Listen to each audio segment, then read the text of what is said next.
देखो अगले पद का प्रसंग आ गया। गोपियाँ कहती हैं कि जो तुम कह रहे हो कि निर्गुण निराकार को मानो, तो मैं प्रश्न कर रही हूँ क्या कि निर्गुण कौन देश को वासी, निर्गुण किस देश का रहने वाला है, हमें ये बताओ। मधुकर कही समुझाई सौह दे बूझति साँच नहासी।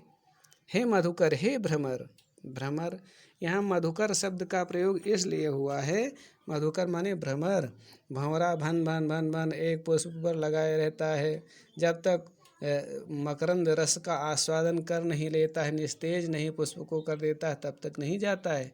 वैसे ही ज्ञान उड़ेलने के लिए गोपियों को सही समझाने के लिए जो आए हैं बार बार समझाते हैं, तो इसीलिए जो है यहाँ मधुकर शब्द प्रयोग हुआ है।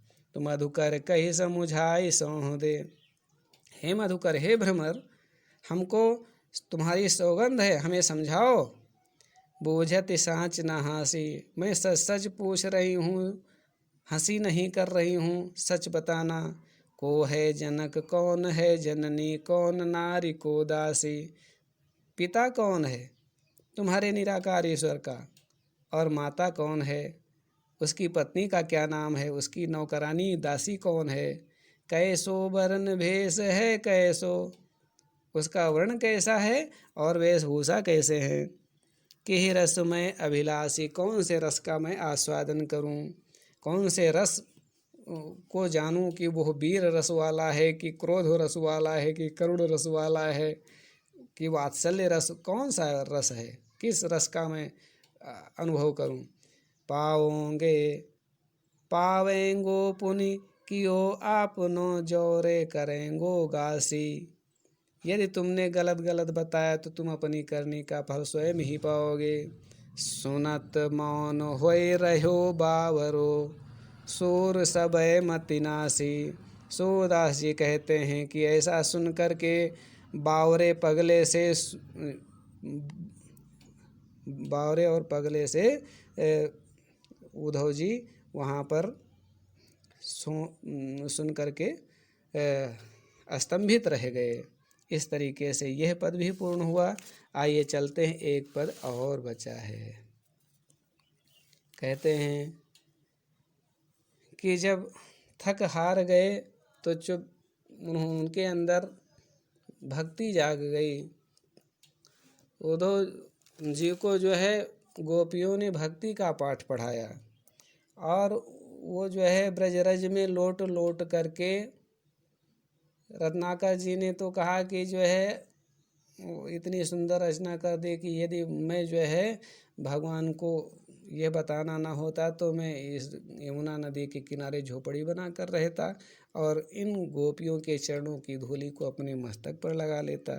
तो भैया इसी तरीके से ये बताया गया कि उनको भक्ति प्राप्त हुई और बेचारे लोग जो है दुखी हो करके कृष्ण के पास आ रहे हैं। तो गोपियाँ कहती हैं, और गोपियों ने जो कुछ कहा सो कहा, देवकी माता ने क्या कहा आइए सुनते हैं इस पद में। कि संदेशो देव की सो कहियो, मेरा संदेशा देवकी माता से जाकर कह देना कि हाँ तो धाय तिहारे सुत की माया करत ही रहियो। मैं तुम्हारे पुत्र की पालन करने वाली माँ धाय माँ के समान ही थी, माया करत ही रही हो, लेकिन फिर भी मुझे उससे बड़ा प्रेम है और उसे प्रेम ही दर्शाती रहना।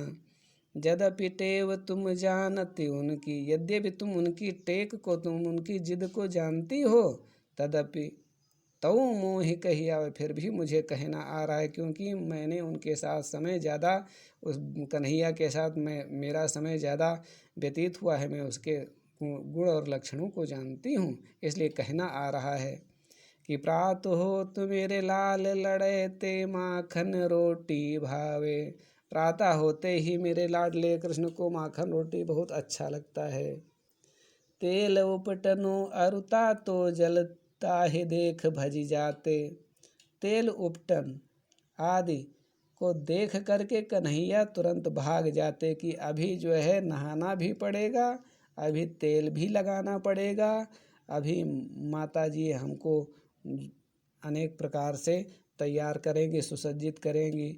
इसलिए जो बाल लीला के अंतर्गत जैसे स्वाभाविक रूप से तो कृष्ण भाग जाते। तो क्या हुआ कि जोई जोई मांगत सोई सोई देती, क्रम क्रम करके नहाते। माता यशोदा बहला फुसला करके उन्हें स्नान कराती और स्नान कराने के बाद तेल और अंजन, आँख में टीका आदि ये सब लगा देती। तो लिखा है सूर पथिक सुन मोहि रैन दिन बढ़्यो रहत उर सोच। सूरदास जी कहते हैं कि हेरा ही, माँ यशोदा कह रही हैं कि हेरा ही मुझे दिन रात कन्हैया के बारे में सोच लगी रहती, चिंता लगी रहती है कि मेरो अलक लड़े तो मोहन हुई हैं करत संकोच। यद्यपि वो अपनी असली माँ के पास, अपनी माता पिता के पास हैं, फिर भी वो संकोच तो करते होंगे, क्योंकि उनका नया परिवेश है, वो नई जगह पर गए हैं, तो मेरे लाडले कन्हैया वहाँ पर संकोच करते होंगे। इस तरीके से सूरदास के हृदय से निकली हुई सुंदर भगवान